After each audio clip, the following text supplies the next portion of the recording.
Changing Designs. Written by Catherine Veitch. What is design? Design is an important part of our lives. A designer starts with an idea and makes a plan, drawing a model to show how their idea will look and work. The design of things changes over time as fashions change, and designers learn more about how things work and discover new materials. A designer will ask lots of questions such as, what will my design do? Who will use my design? What will my design look like? Plan for a clock. Early clocks. We've used clocks since sundials were invented around 2000 BC. However, sundials weren't very accurate as the marks on the dial were often incorrect. The shadow edges were blurred, and sundials only worked when it was sunny. Sundials are clocks that use the position of the sun to show the time. The sun shines on the pointer, which casts a shadow on the dial. Pointer, dial, shadow. The first accurate clock was designed by Christian Huygens in 1656. Huygens' clock was the first to be worked by a pendulum, which swung under it. However, only wealthy people could afford to keep these long case clocks. Did you know? Long case clocks were later called grandfather clocks. This name came from a song about a long case clock written by Henry Work in 1876 called My Grandfather's Clock. Clock face, cabinet, pendulum. Clocks today. It wasn't until scientists learnt about a new material that vast improvements in clock design were made. In 1927, Warren Marrison had the idea of using a material called quartz crystal in a clock. When electricity from a battery is passed through the quartz starts changing shape and vibrating. These tiny movements power the clock and are more accurate than the big swings of a pendulum. Quartz crystals are still used in clocks and watches today. A quartz clock from 1967. Did you know?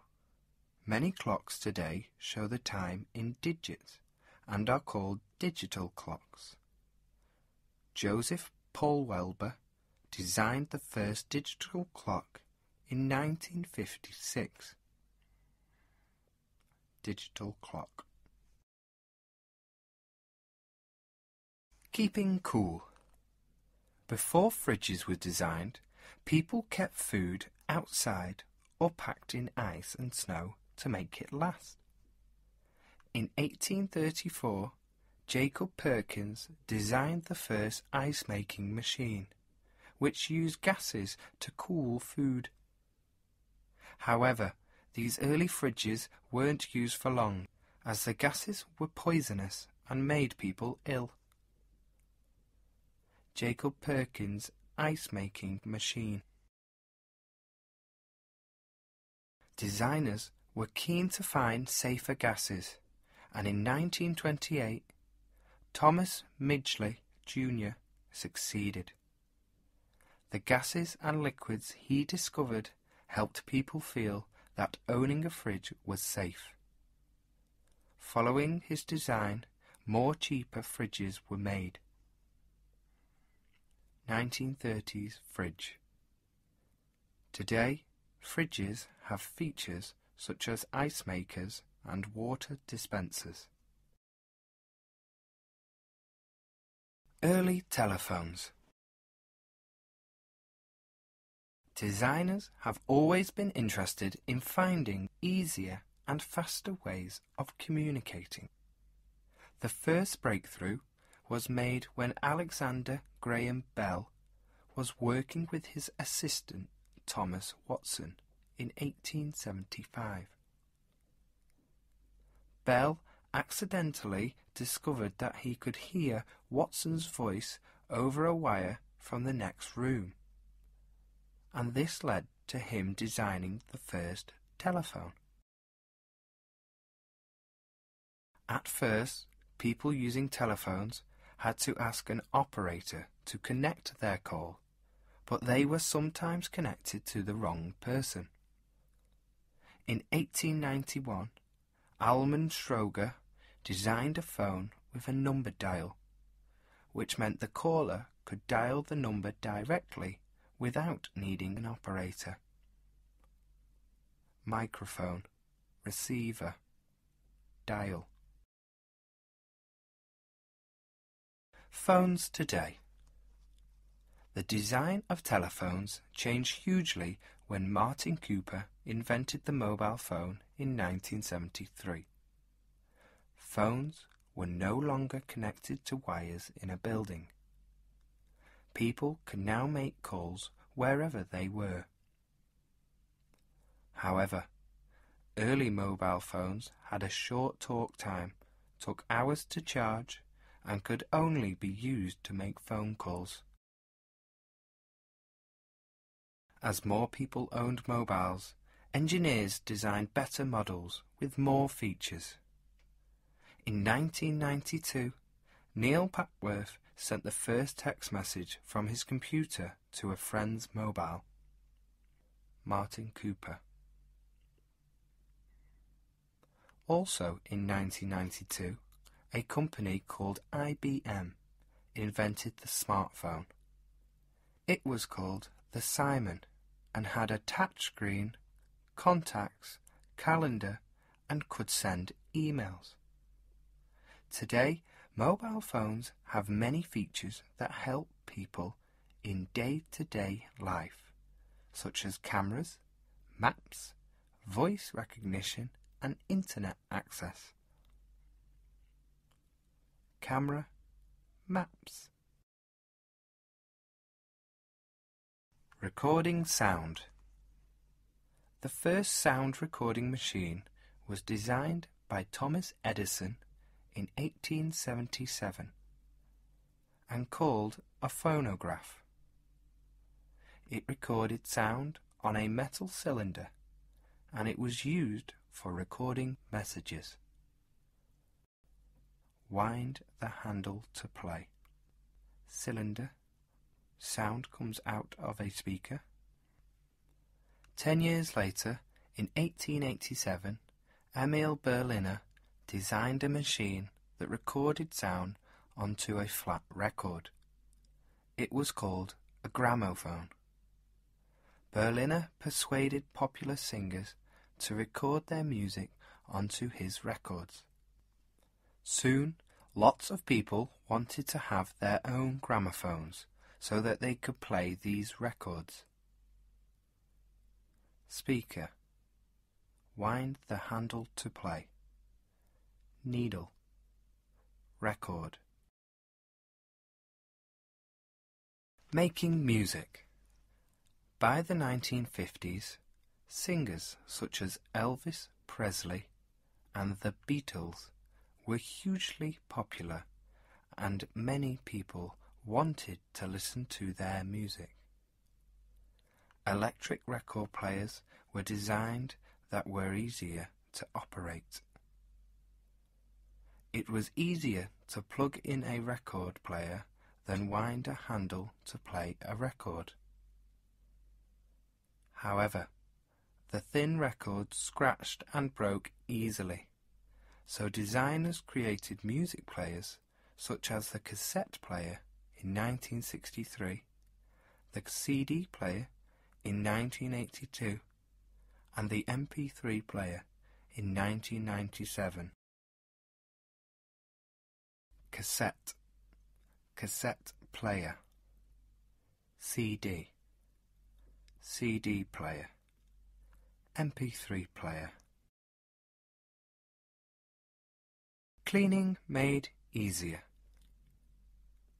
People used to clean their carpets by taking them outside and beating the dirt out of them.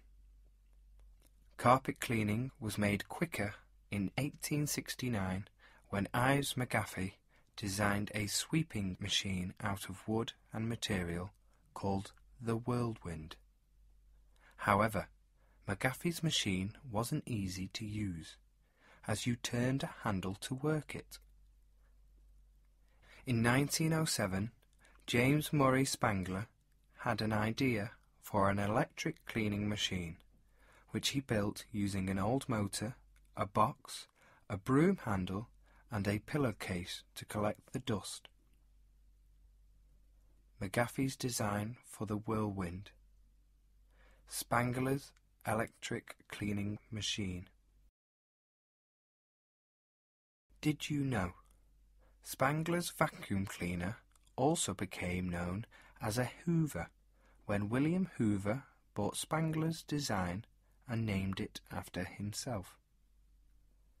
The Dyson bagless vacuum cleaner. Cleaning is easier today as lighter machines have been designed that suck up the dust better. James Dyson designed the bagless vacuum cleaner in 1986 and the Dyson Ball in 2005. The Dyson Ball. From cow to kitchen. Since the early 1900s, milk has been delivered to people's homes in glass bottles.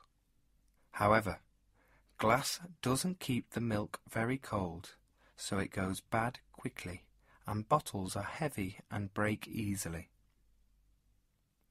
1900s. Today.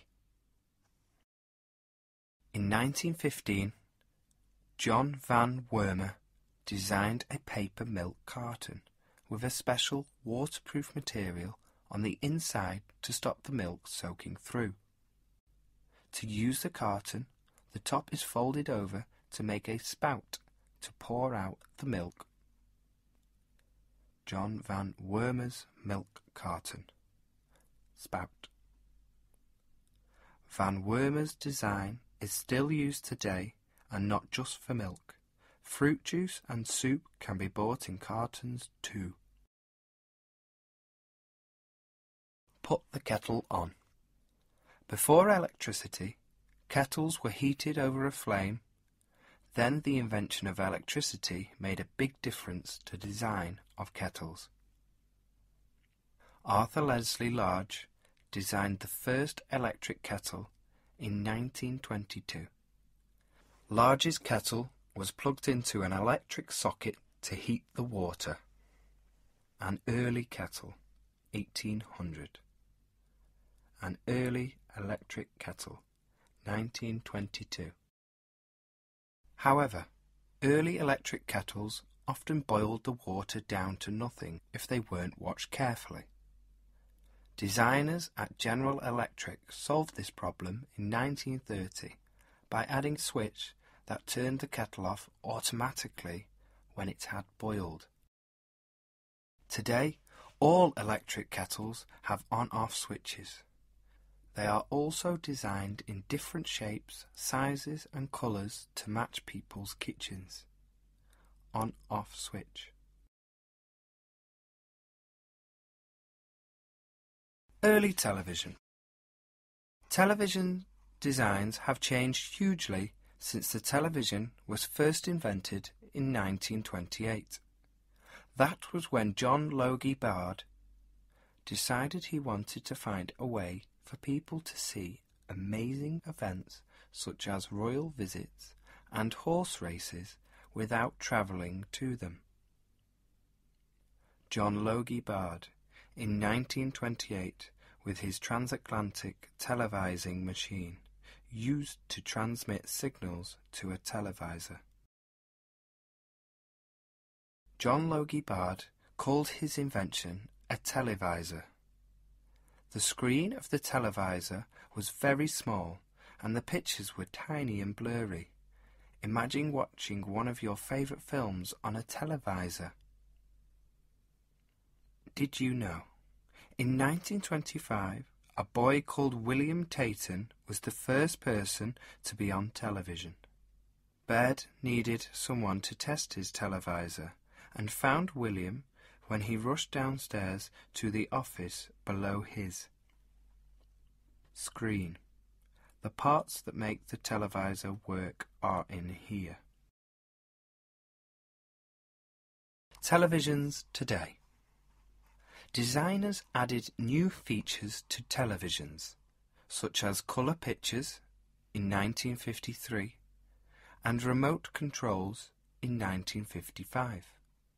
In 1964, Donald Bitzer, Gene Slotto and Robert Wilson designed the first flat-screen TV, using different materials that were cheaper and fitted in a flat screen.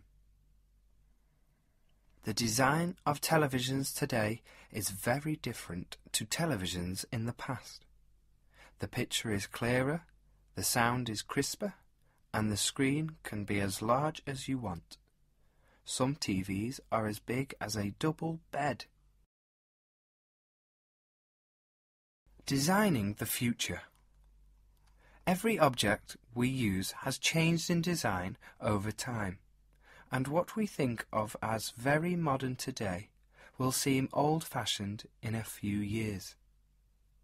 Designers are always learning from what has been made before, and then thinking ahead to design something that works better, is easier to use and looks good. They often make similar things at the same time and learn from each other's ideas. This is why books and websites often say different designers invented the same thing, or something very similar. How do you think objects such as TVs, phones and kettles will be designed in the future? Do you have an idea for something? Could you be the next great designer?